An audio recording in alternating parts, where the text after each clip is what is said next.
All right, let's go ahead and contextualize tritium releases from nuclear power plants with an emphasis on what's happening at Fukushima. We will start by looking at typical doses that a United States citizen gets every year. And this chart up here is from the Environmental Protection Agency. And what you can see is that about half of our doses come from nuclear medicine, radiography, basically the standard of living that we enjoy in the United States from medicine. And about half of our dose comes from that.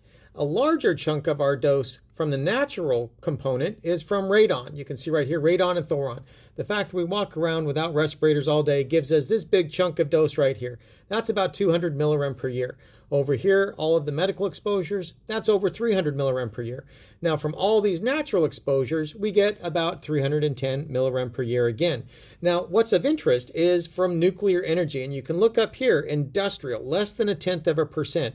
Less than 0.1% comes from all sources, the entire fuel cycle, from mining, milling, from the actual operation for spent nuclear fuel, all of that. And a very small fraction of that is going to come from tritium, because tritium, it's naturally in the environment. We have something on the order of about 30 million curies of natural tritium in the environment just from cosmic ray creation.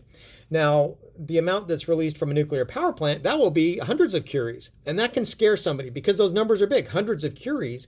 But you think that's a small little sliver of all of the radiation that you get naturally. All of this stuff out here is the dominant dose. And when people are afraid of tritium, they're afraid of a small fraction of a small fraction up there.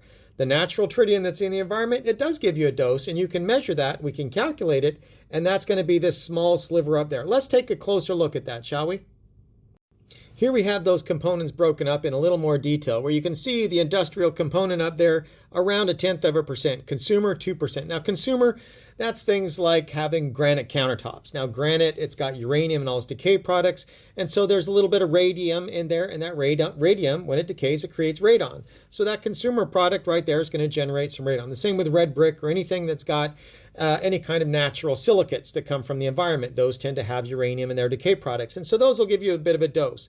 That terrestrial, that's things like the uranium that's actually in the ground irradiating it up. That internal, that's actually from natural potassium. That 5% there, that's because we have to have potassium to live. And again, when people get afraid of tritium, they're afraid of this tiny little fraction of that 1% that's right up there. That internal, that industrial, that has in there all radioactivity from all industrial activities, including industrial radiography.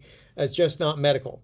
And so when you look at the amount of tritium that's going into the ocean from Fukushima, it's just a small sliver of a small sliver, and people are afraid of it. But that tends to be the narrative that's out there about nuclear energy.